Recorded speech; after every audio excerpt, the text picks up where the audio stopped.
Hey guys, and welcome back to the Citadel with me, Daniel M. And today I am joined with a special guest, the cheekiest of cheeky gits, the janky luck sack, that is Daisy. Say hello, Daisy. Hello. Hi, Daisy. So, somehow from our last tournament where you finished, you were competing for the wooden spoon of doom, you are now at the top table at the end of the cut. Yes. Well done. Being a jammy git, yeah, it works. Yeah, and I suppose taking a Lannister dragon probably helps.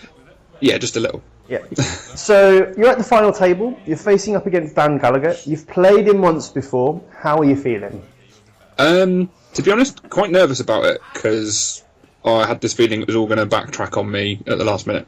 Okay, yeah, just thinking, I've been lucky all day, God, what's going to happen now? And I think this is possibly one of the worst setups. Well, it's a 4-card setup, so it's great, but it's one of the worst setups we've seen from you, because I'm pretty sure in every other setup you've had either Tywin or Miri and a reducer, or something and a reducer and a Rose Road. So pretty much. Generally had reasonable economy on the setup, but you still have 3 reducers though, so the economy's quite nice there. It's still good. Yeah, it's still good. And knowing you've probably played those 4 cards and drawn up to a Duke, Tywin, a Miri, and a Mountain. I think I do have this horrible feeling I'm about to play Tywin. So, playing Filthy Accusations first turn, any particular reason? Didn't really have a huge amount to go with, if I remember rightly. But so I went to try and pin him in for a turn, just try and buy me a turn. Not playing Calm, because I don't run it. Oh, so that's your just safe opener. Yeah. Do you find the 4 gold over the 5 gold maybe hurts you? Reduces your options early on? Not a huge amount with the Lanny. There is a few times it's been a little bit painful. It slowed me down quite a bit, but I thought, looking at with the reducers, I should be fine. Okay. And there's a reason. Is there a reason you chose to kneel Tweedledum instead of Arianne? I honestly can't remember from here, but looking at the time, I think I was going on the actions. Fair enough, he doesn't get 2 uses out of her, but he can still bounce her, whereas Tweedle cuts his military completely, and I hadn't got any. Okay, no, I like that. It's good thinking. Okay. I suppose with that last video we saw against you, Joe, you've now got those reducers out just in case that it's going to hurt you. Yeah. Yeah, that was a painful game. Good fun, but still painful. And now, as you say, I can sort of just about pull through for a few turns and not have to worry too much. So, obviously this is the end of our tournament. People are quite tired. There's a lot kind of been going on through the day, been some tough games. Yeah. Having said that, I'm not quite sure the reasoning for that from Dan. He used Arianne, bounced Arianne out to play the House Floor at night, so to kill off one of your chuds, and then replayed her. My only thinking is he's just trying to reduce your economy so that you don't have 6 gold with both those Lannister reducers. Yeah, that's about the only thing I can think, but I suppose he had enough to be able to play her back out again, so it's not too much of an impact on him. So, I mean, the only way you were going to get out Tywin is if you had an in-house reducer or a King's Road. If it's a King's Road, killing off the Chud doesn't do anything. If it's a in-house reducer location, it does prevent you playing Tywin. But having seen your list after this tournament, you're not playing them. I have no in-house reducers, not location ones anyway. And considering your gold curve, I do not know how you manage that. Tywin just funds everything. True. And if I can't fund him, then trading does that for me. Yeah. That's pretty much it. So it's very simple. Dan's hand is looking pretty nasty there, with a Tyene and 2 Vengeance Relia. Yeah. But the only bonus is obviously playing Lanny. I can probably try and match the intrigue, provided I don't see Nymeria. So we're into challenges. Dan's done a military with the House Florent Knights. You've got no military icons to defend, so you've had to kill off your Targaryen loyalist. Yeah. He's done I think, unopposed power challenge as well. Yeah, looked at again because not having a huge amount on the board, didn't want to lose Tyrion. I wanted to use him myself, so just let it go. Absolutely, and you tried to use Tyrion, and he bounced back Arianne and put out Ariahota. now that we can see his hand, you can kind of see why. He doesn't want to lose any of those nasty events or tie-ins. No, it was a nice hand. Actually, playing from the other side, I didn't think he'd got as nice a hand as he did. Looking back, it's pretty mean. So, first round over. You unfortunately are still in a position where limited board. Yes, you do have Tyrion out, but you don't have any of those really big characters that your deck is so good at using. And Dan is applying the pressure. Yeah.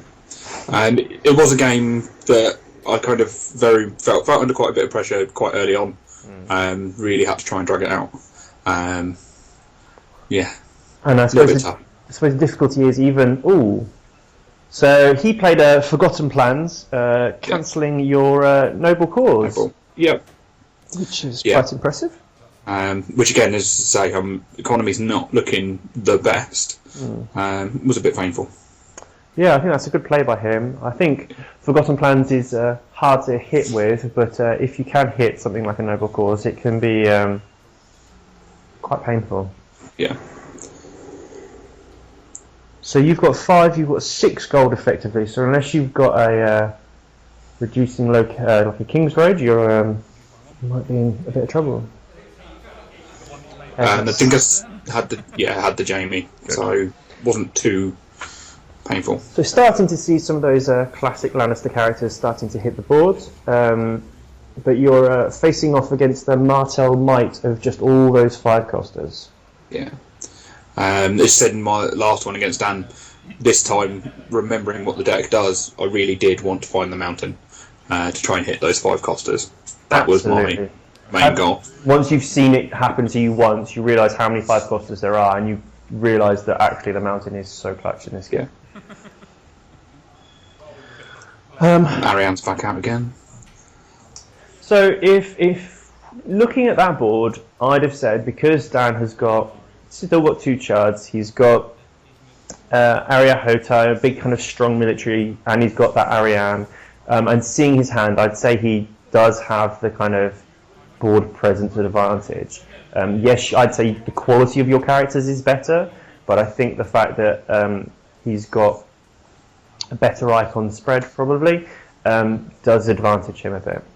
Yeah, he's got quite a bit of a variance across his board. Quite limited to single icons or one-off characters.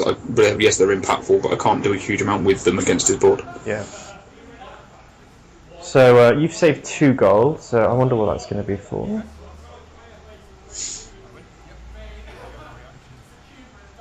I'm assuming you did a military challenge with Jamie there, and he defended with the House Florent Knight. Yeah. And he's going to use Gaston Grey, and you're going to treachery it.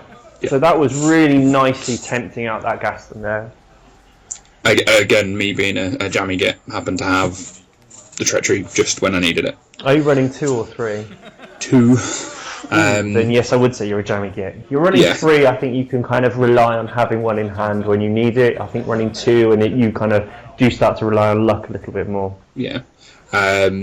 This game's actually quite an interesting game for the treachery, which you'll see creep in a bit later. Okay, I look forward to seeing that then.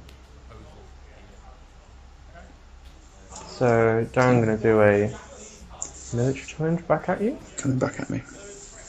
I suppose he's trying to get you to kneel out that Jamie so you can't defend an injury challenge. Would be my imagining. Yeah, Oh.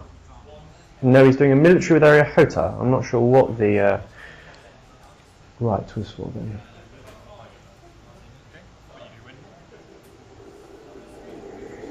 Okay.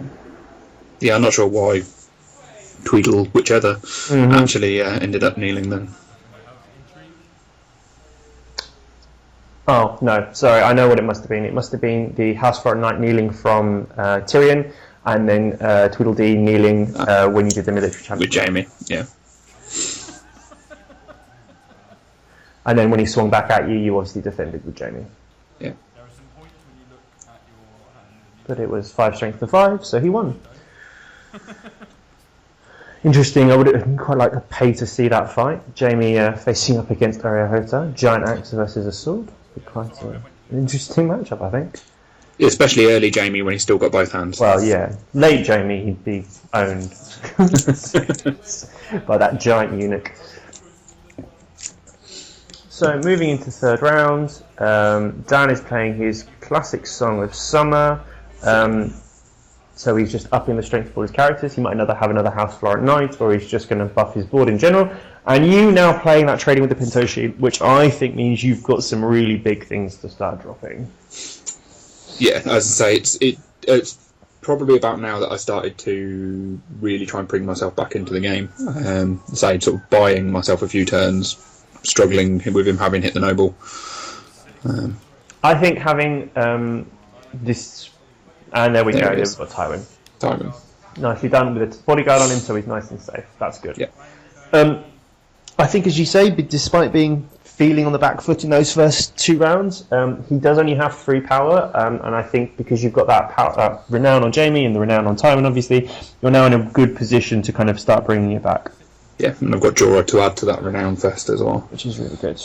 He's obviously potentially power that's going to get sacrificed and might get lost, but he's there kind of for now. I often find that he tends to sort of keep me going throughout the game, and then towards the end trickles those last couple of power in. Yeah. I think he's really good for his cost. I like him to hold him for defence in the early game. For challenges you know you're going to lose, but maybe prevent them doing a put to a sword or something. Yeah. So he doesn't necessarily get the renown, but or later in the game just throw him in as an extra body in that challenge to get that extra power to really push it to the finish line. So Dan playing out Quentin rather than Tyene, which is obviously a good shout because he doesn't have Nymeria or the icon, the intrigue icon removing attachments yet. So all of your characters have got intrigue icons. So Tyene is going to do nothing for him. Yeah. Whereas Quentin, if he dies, might be able to kill Tyrion, or if his strength is buffed up, might be able to kill something bigger. Yeah. So he's just vengeanced my intrigue. Yeah. It's a card I actually despise at the moment. It is. It's so difficult, especially when you can see them sitting there with 4 gold.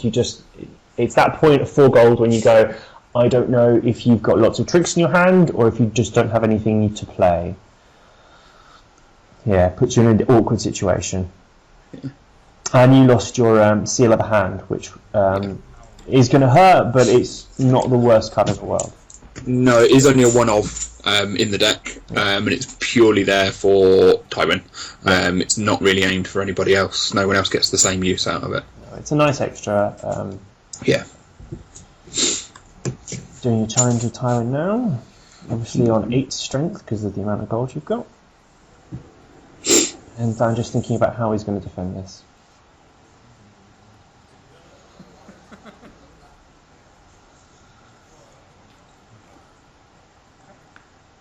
So it's a power challenge with Tywin. So I think that's a good call. I don't think a military challenge, like pushing through a military challenge, is going to impact his board a lot. What you really want to do is you want to get a hold of that power lead that he had developed, so that he doesn't advance into the mid game while you're still languishing on just maybe 1 power.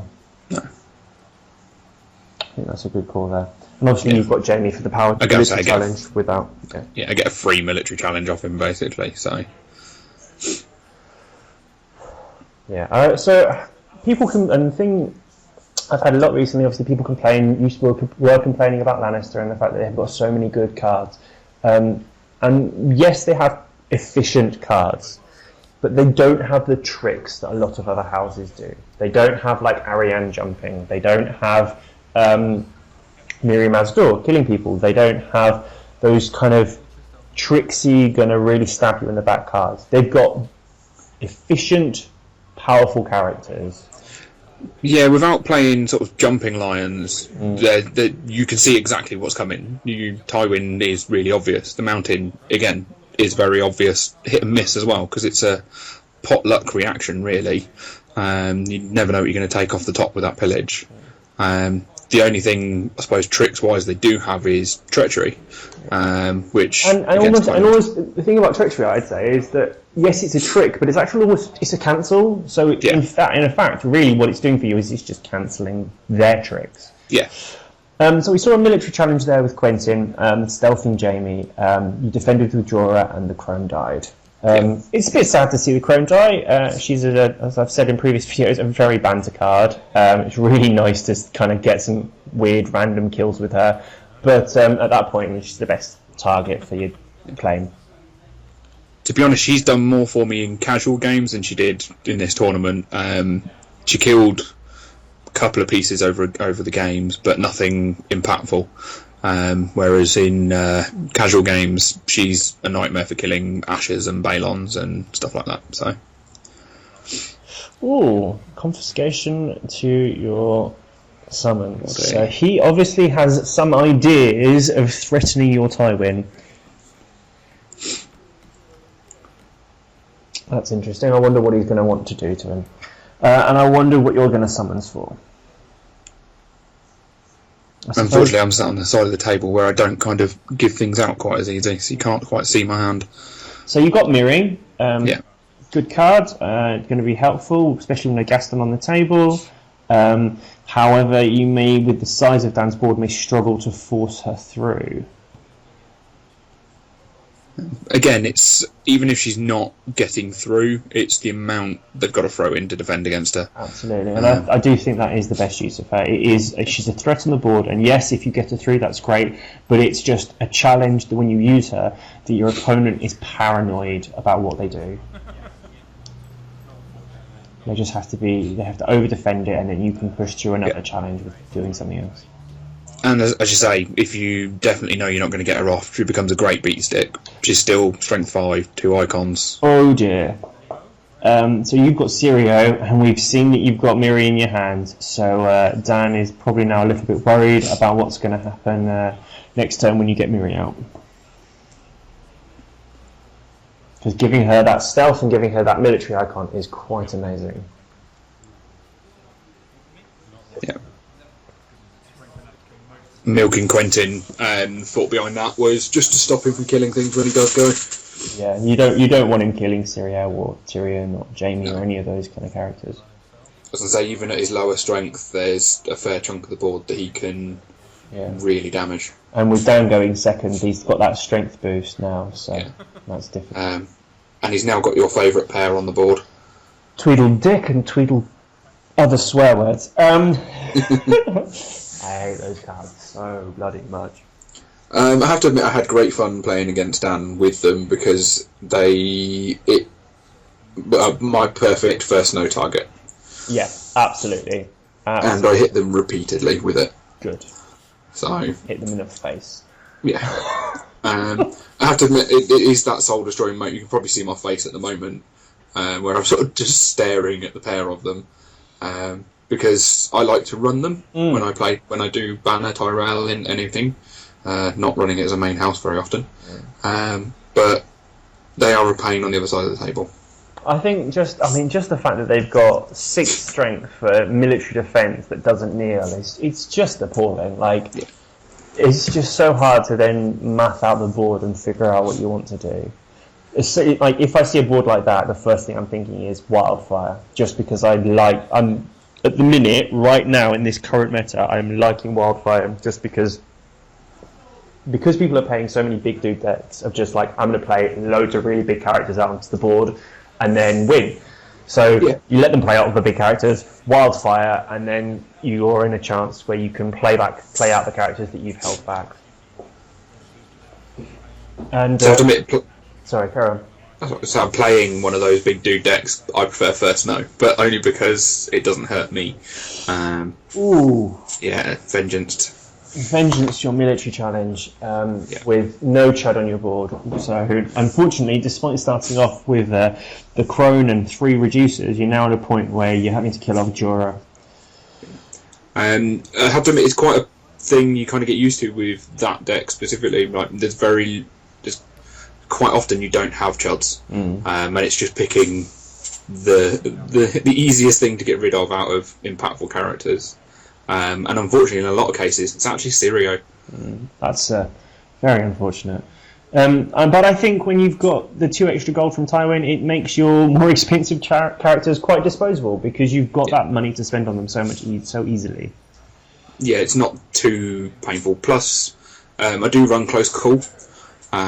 So shoveling them back into the discard to then play the extra copy that turns up later, it's again not too much of an impact. Dan has just now a lot. He's now Ariane, he's now Houseflower Knight, and he's now Tweedledum for an intrigue challenge. And you, quite rightly, I think, defended it because he's got that 1 gold. And I think if he'd won it, he was going to tears your Sirio. Yeah, and I really wanted to keep Sirio. I could afford to lose other bits and pieces, but he went anyway. There's my hands, just fiddling with the camera there, making sure the battery's not going to die. Sorry about that, guys.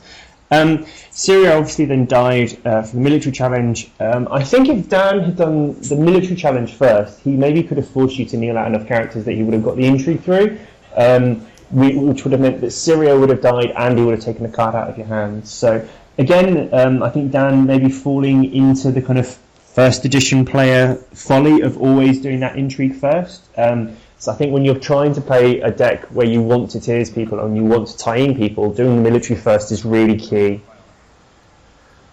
Oh, yeah, first no. Yes, that's what I like to see. Get those off the board. And again, it's a board of small things. It's going to leave him with 2 characters, 3 characters. Yeah, he's gonna have Quentin, Ariane, and Houseflower Knight. So Ariane is going to help him on that first snow turn because he's going to be able to either jump in Chud if he doesn't want one of his characters to die, or he's going to be able to jump in a character to defend. And there goes the second Gaston. Oh, which is not what you want to see on a first snow turn, and you want to try and push through some challenges. No. So that's difficult. You've chosen to go second. I always think it's quite interesting playing first snow and choosing to go second. I really like playing first snow and going first, and then applying that pressure, kind of going, well, I'm going to do a military challenge, and if you don't want to lose your characters, you have to defend this.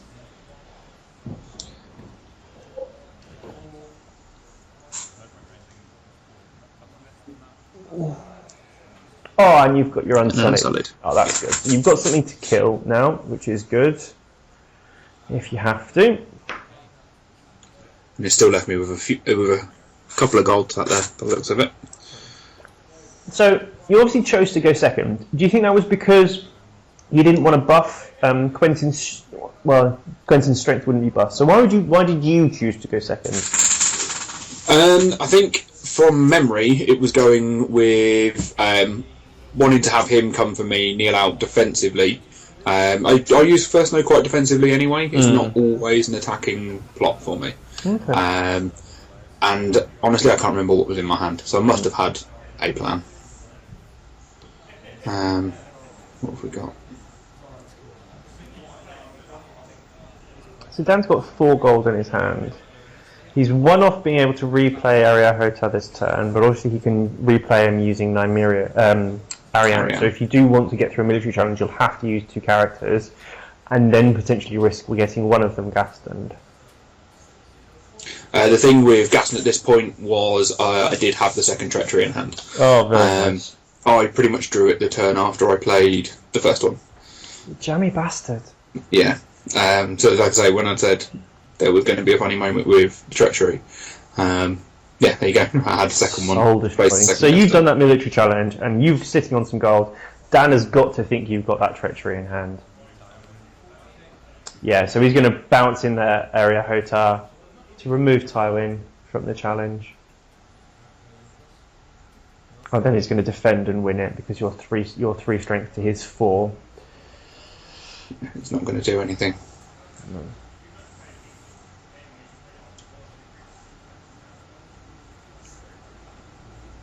Oh.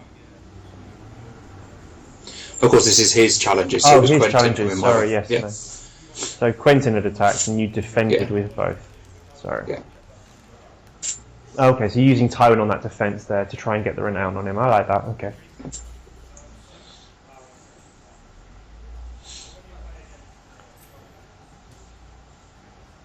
You're returning with an intrigue. Some post stealth in the Florent. Yep. Being a jammy get there goes the tears. So I mean, he's got a. That's my issue with injury challenges on the first no turn is their hand is full of chud, like stuff they don't really care about losing. I don't know how you do it, but you always then eat, despite whatever my hand is full of, the chud, you're always then going to pull off the card that I want to keep. Yeah. And again, treacherying his Gaston. Very nice. Wasn't the happiest bunny in the world. Playing Vengeance for Elia. So that is going to return the claim at you. So that could be really painful here. And you've just told us you don't have a hand's judgment, so that's not good. Yeah. So Tyrion is now dead. I think that first no. I mean, I don't know if you've got any chud in your hand that could have maybe been played out if you hadn't played first snow. But coming out of this first snow turn, I feel like Dan's probably in a dominating position now. Yeah, he came out with more power out of it. I lost a really impactful character. Like I say, it's a bit soul destroying, but worth a go. But he is having to discard down. So he got rid of some of his chards, and which is always nice. He's played out a wildfire. I suppose he's playing it now because he realises he's going to play out his hand again and doesn't want to have to kill off any of his own characters. No, and then let's say he can then empty a handful of chuds and not have to wildfire for a few turns. Okay, so this is a point we talked about before the game, quite importantly, and you've just close called Tyrion. Yes. Out of your dead pile. So Tyrion is now in your discard pile. There is going to be an issue later with this, and we'll talk about it at the time, but just to make it really clear to everyone, Tyrion is not dead, Tyrion is in the discard pile. Yeah. So that's quite key, I think, moving forwards. Yeah, because, as you say, it gets a little bit tangled later on. After a full day of playing, final game, both very tired. We both called a few mistakes. Yeah. And there goes Miri. Oh, playing out that Miri, just bombing her out and forcing him to try and deal with her. I think it does put Dan on the back foot, having to deal with her, but what it doesn't do is doesn't give you anything to kill. So if you lose a military challenge, or if he vengeances again, you're in a difficult position. He's going to give you the crone. The crone, yeah. It's a good choice. Everything else would have been actually helpful for me. I think I missed what he took there. Did you see it? No, I didn't.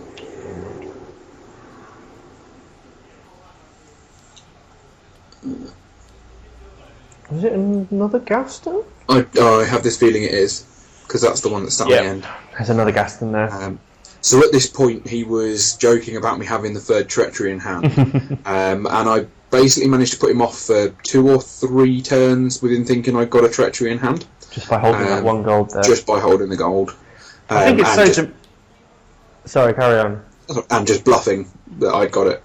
I think it's so demoralising having 2 treachery that, despite statistically speaking, it's going to be really difficult for you to have that third one in your hand. I think it's so demoralising that you don't want it to happen, that you just, going to be cautious.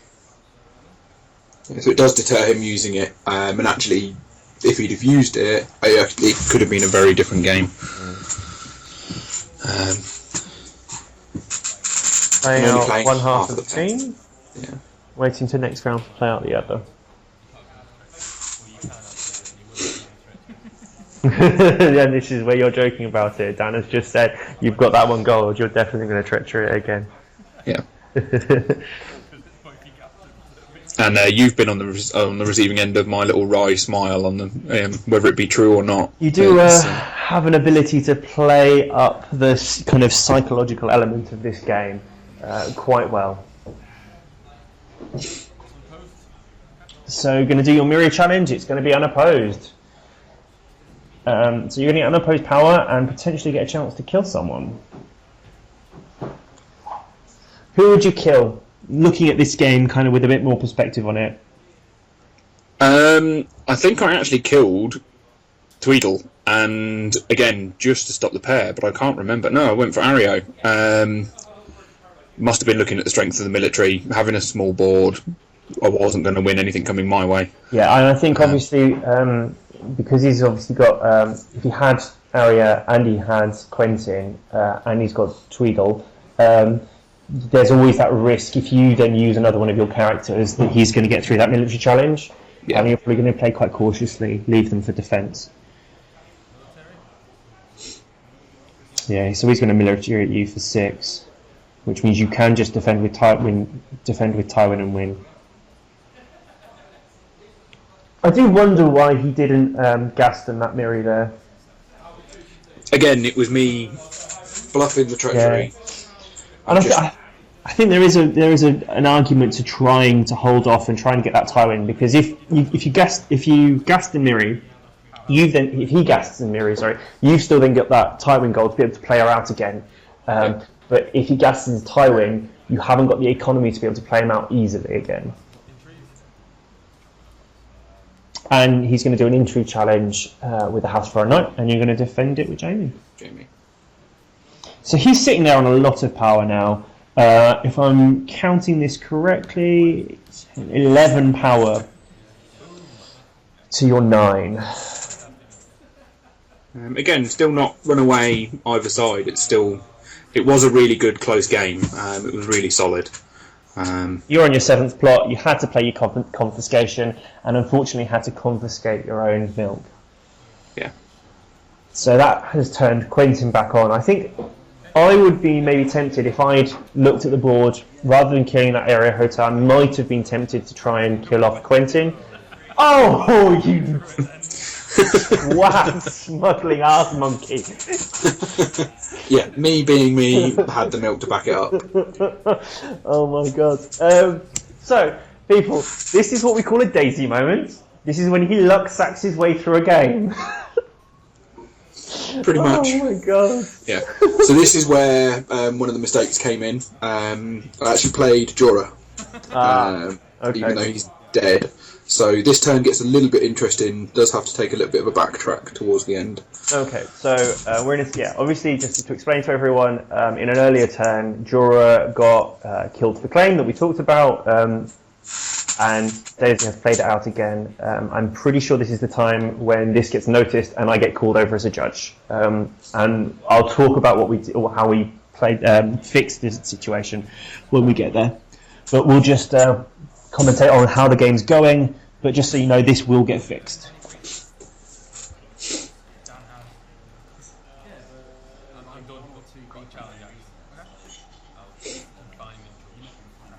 Oh, so Dan confining Jorah. So Jorah can't be used. So, as I said, the only change that would have been, I'm assuming, is probably he might have confined Pycelle if Jorah hadn't been there. Yeah, and that was one of the things we ended up discussing afterwards when we tried to sort of rewind it. But I think that the difficulty is, if these mistakes don't get noticed straight away, it is really difficult to rewind because so much information gets revealed and points change quite rapidly. Yeah, but Dan being the genuine guy he is, we know we did talk it out and we came to sort of an amicable way to undo it all as far back as we could. That, and he can't complain because he drew seven cards. Yeah, drew 7 cards in his previous game. I'm only giving you a hard time, Dan. Don't mean it. It's fine. We all make mistakes. Yeah, that's what I mean. We've all done it, and I think that was part of the understanding. There was no intention in either of those. In his drawing the extra cards and me playing the Jorah. It just happens, unfortunately. So Dan really shoving through that military challenge there. You made him. He's obviously gone first. You made him go first, so that he's had to use Tweedledee and Tweedledum on the offence. Yeah.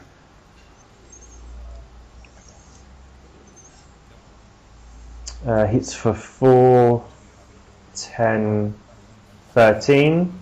You've got 7, 12. Yeah, so he's going to win this because he's confined Jorah.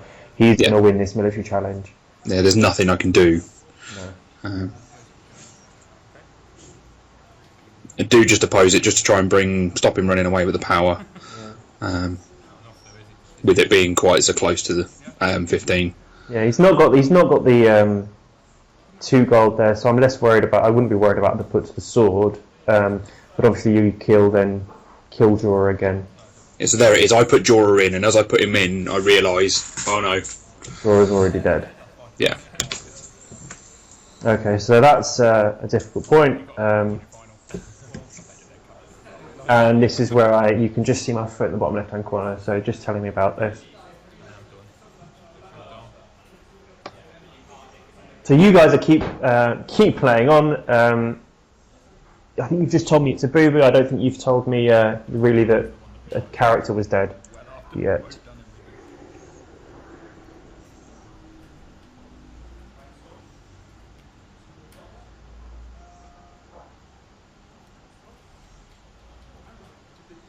Yeah, because I think at this point in time, Dan was trying to say, "Oh no, we'll just play it on," and I was trying to say, "No, we need to."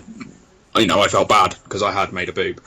This is the big difference between English and American Game of Thrones. We're self-deprecating and going to say, no, I've made a mistake, we have to fix it, when your opponent is kind of going, oh, no, it's fine, let's keep playing. Yeah. Because as you can see, it sort of all starts to slow down as we start to discuss it a bit more. And so basically what I said is, because it's going to be quite difficult to rewind the game to a point where he was back in your hand, a lot had happened. What I've basically said, rather than just forfeiting the game as it's the final, I've said that, okay, he counts as being dead the whole time, you're going to have to kill someone else for claim. Yeah, which I was more than happy with, and Dan obviously was trying to say wasn't a matter, but still puts the board to roughly where it would have been. Yeah. As I said, the only little things it changes is about he might have chosen a different challenge order in that round. But as I say, I think what you don't want to happen is you don't want your final game to end up in a disqualification or a DQ or anything like that, just based on a simple misplay at the end of a long day. So I think it's was the only real viable solution that was going to keep everyone happy.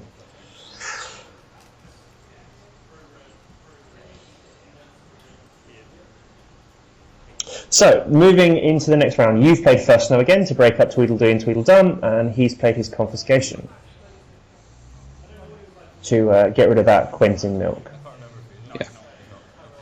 And unfortunately I don't run 3 of them, so I wasn't jammy enough to be able to draw a 3rd one and drop it. And now this is unfortunately where another misplay happens. You obviously play out the Tyrion, and after all the issues with Jorah, Dan obviously missed the close call where Tyrion got moved to your discard pile. So you very amicably say, no, it's fine, we'll assume he's dead because I misplayed last time, I'm scared I've made another mistake. So he just gets discarded off the board. Yeah. Again, doesn't overly, didn't impact the outcome in the end, but spoilers. Would have been helpful to have him. Would have been helpful to have him, though. Yeah, absolutely. I can completely see that. And now just making a joke about playing a character that has died, but it's not unique, so it is okay. Yeah. Looking at this game, I think the thing that's really swung this game has been Dan not seeing Nymeria. If Dan had seen Nymeria, he would have been able to play out the Tyene, and Tyene would have wrecked face. And also not seeing any Attainteds. I think if he'd seen some Attainteds and Nymeria, this game might have gone really differently. But as it is, he's really kind of struggled to get past those big characters that you've got, because you've used them quite wisely and tempted out his Gastons really well. Again, the thing, having now played Lanny, thanks to our league, it kind of taught me to not overdo it with the big impactful characters.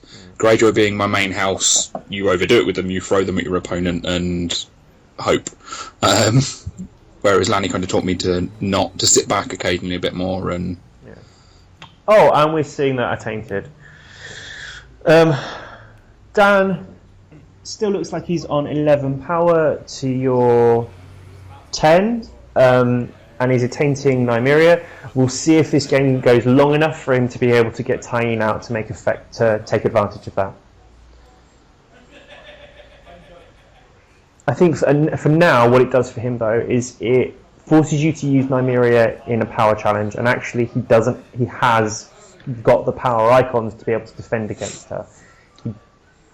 He's got the intrigue icons to defend against her as well, but you probably want to be pushing through your power challenges at this point, because you're on that kind of 10 power. You want to try and get to 15 as quickly as possible at this point.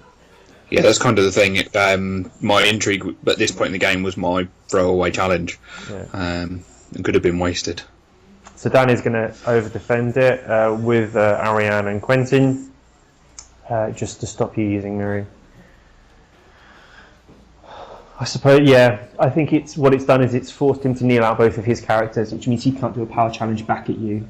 So I like that. Broken up the combo of Tweedledee and Tweedledum again, obviously, because of first snow. He managed to save one with a dupe, and he's using Ariane to jump in the other. As you can tell, everyone, that makes me really, really happy. Anything that keeps the two on a board. It did take me aback a bit when he did it. I was a bit like, oh. It's not a play you expect. Jumping out a 5-cost character so that you can get in a 2-cost character is not what you necessarily expect. But it has meant that he can defend that military challenge for 6 to your attacking 3. Well, he's defending for 4, sorry. Yeah. Because both of their strength is reduced. And it still gave them all... It gives him all 3 icons back again to be able to do the challenges. Yeah, and he's going to be able to attack you with them and the House Floor at night, so... I quite like that, actually. It means he's going to get a lot of challenges back at you if he wants to, and he can also defend if you decide to do an intrigue challenge at him.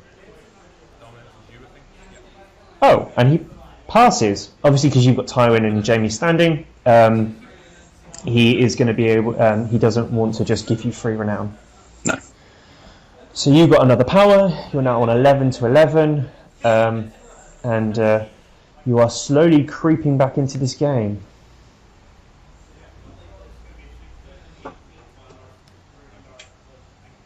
I think getting that Tyrion out that turn would have been really impactful, because you would have got an unopposed challenge with him, I think, if he'd managed to do his challenge first before he'd really wanted to use Ariane. So you might have got, well, maybe not wouldn't get unopposed, but you would have got would have forced him to kneel out a bit more, and that stealth would have been really helpful. So you're playing a noble cause, and I can see it in your hands. I know we talked about it earlier and how good it's going to be against Anne's deck, but I wonder if we're going to see some Gregor action in this game. It did take a long time to turn up.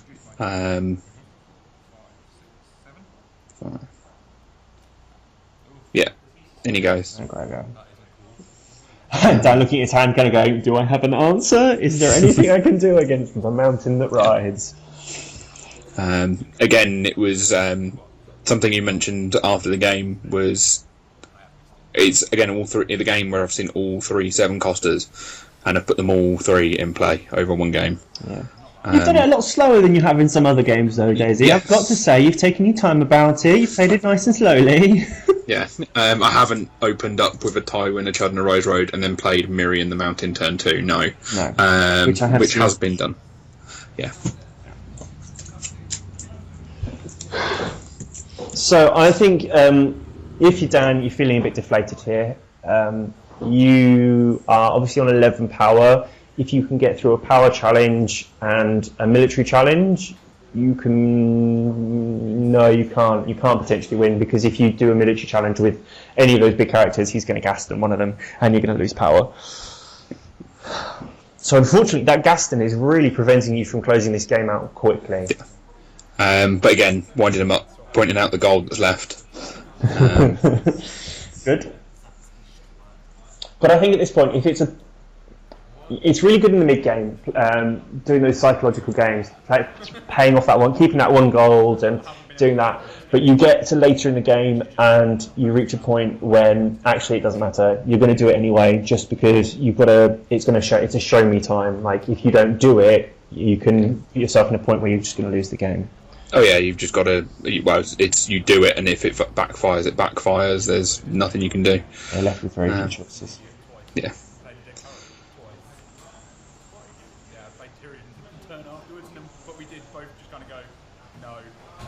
So you're just telling me as the TL about the Tyrion play. Unfortunately, we've now realised that he shouldn't be in the dead pile. He should be out on the board.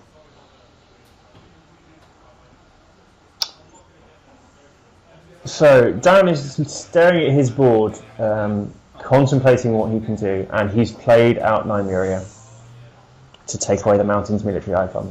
Yeah. So obviously ended up with an answer. And, Again, does make him a nice big paperweight for Dom, though, and I have found that can actually be just as effective. Yeah, and that is just going to slow you in the game. If you just keep winning Dom, defending the power challenges, you are just going to win by using him for dominance, if nothing else. Yeah. Really key thing to point out about Dan's deck, obviously, is because he's playing a Song for Summer, that does mean that Tweedledee and Tweedledum are 4 strength each. So that is 8 strength to defend military and 4 strength to defend intrigue and power without even kneeling. So that's a really nice combo there. So you're doing a power challenge with Miri and the Unsullied. Again, coming to the close of the game, knowing they're not going to get through on her own, she just adds to being that beat stick. Oh, and he lets it go unopposed. No. Again, being tired, putting the power in the wrong place. Yeah, so it was. You said unopposed claim. I don't know why he didn't oppose it with Tweedledee or Tweedledum, though. No, considering it doesn't impact them at all. No, they wouldn't. It wouldn't kneel. So I don't know why he didn't. Because you definitely said unopposed, and it was you definitely then said unopposed in claim when you put the claim was then put it onto Miri.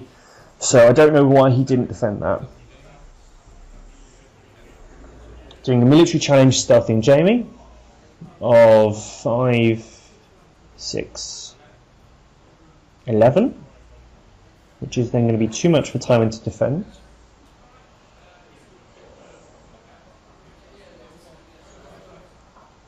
So you, I think, doing absolutely the correct play here and just pushing through power challenges and just not caring about anything else. Just trying to slow the game down a bit, just drag it out for those little eeks. Yeah, win dominance, win power challenges, try not to lose a power challenge, and just slowly roll the game here. And I don't think Dan really has an answer for that, and I think Martel in general don't have an answer for that. If someone's just going to sit back, win Dom, try and win a power challenge, and not commit their big characters and only use their big characters on defense to stop Martel doing anything, I don't think they really have the answers to have a solution to that. I mean, Nymeria and those attachments, the icon-stricken attachments, do part of it, but I don't think they're enough. And I think one of the issues with that is, yes, you use Gaston in most Martel decks, but that forces your opponent to start doing that. Yeah. So it forces them into your one core weakness, really. Absolutely. And yes, it's nice if people play into it and you get to bounce their characters back to hand, but it's quite difficult. You're kneeling out his Quentin, and he's wildfiring, so that's going to hurt you.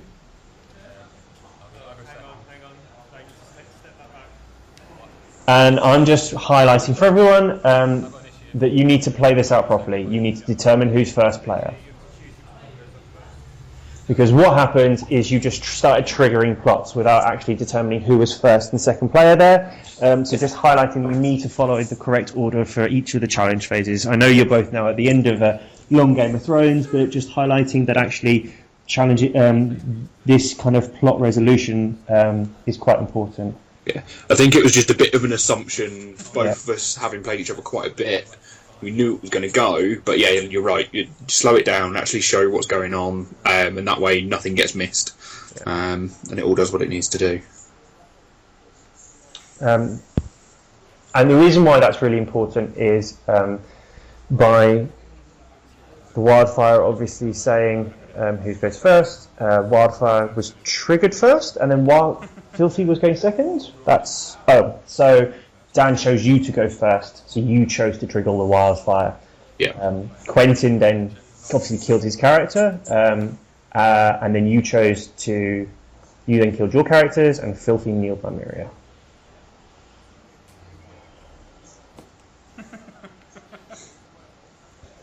So, my imagining is, I don't know if you're going to marshal many characters, but my imagining is the only character you're really going to use actively to attack is going to be the Mountain. Can't see you using Jamie or Tywin to attack. No, again, it's got to the point where I know he's likely to just throw the Gaston. I know I can't actually stand up to it. And I'm now not saving the gold for it either. No. Just playing out a Cersei. So that's a nice little threat there. Potentially get rid of some tricks out of his hand. But obviously he's got that Tainted in hand, so he can taint Cersei. Which I probably think is probably what you want. You probably want him tainting Cersei rather than Jaime or Tywin. And then dropping in the Hound as well, just meaning I can push through. Yeah. Some of those challenges a bit easier. So just preventing that 2 claim with Cersei. I don't know if that's the right call. It might have been better if he tried to get... As I said, I keep wanting him to play Tyene on the board, but he keeps playing those kind of lower gold plots, so struggling to get her onto the board. If he'd managed to get Tyene and the Tainted out, he could have killed off a Jaime, which would have probably put him back into the game. Could have maybe tried to slow roll killing Tywin, but with you now on 14 power, you've just got to win one challenge. Yeah, you've just got to try and win a power challenge. And there it is, power challenge for 10.